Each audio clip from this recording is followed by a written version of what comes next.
கீச்சு கீச்சென்றெங்கும் ஆணை சாத்தன் கலந்து பேசின பேச்சரவம் கேட்டிலையோ பேய் பெண்ணே. காசும் பிறப்பும் கலகலப்ப கைவீர்த்து வாச நறுங்குழல் ஆய்ச்சியர் மத்தினால் ஓசிப்படுத்த தைரரவம் கேட்டிலையோ. நாயகப் பெண் பிள்ளாய் நாராயணன் மூர்த்தி கேசவனை பாடவும் நீ கேட்டே கிடத்தியோ. தேசமுடையாய் திரவேலோ ரெம்பாவாய்.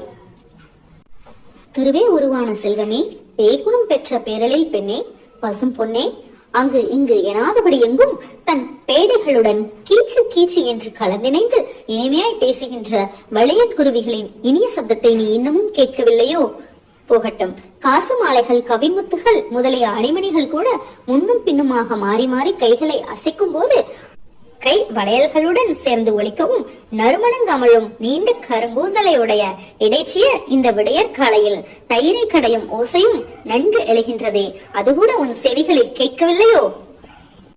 நங்கையர்க்கெல்லாம் நாயகமாய் திகழும் மங்கையர் செல்வமே, ஆதிசேஷனை இருப்பிடமாக கொண்ட ஸ்ரீமந்த் நாராயணனின் திரு அவதாரமாக திகழும் ஸ்ரீ கண்ணபிரானை நாங்கள் எண்ணுகிறோம், தியானிக்கிறோம், பாடுகிறோம். அப்படி நாங்கள் பாடுவதையும் கேட்டுக்கொண்டே படுத்து கிடக்கிறாயோ?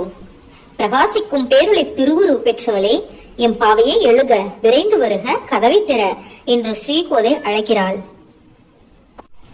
கோதையின் திருவடிகளே போற்றி போற்றி.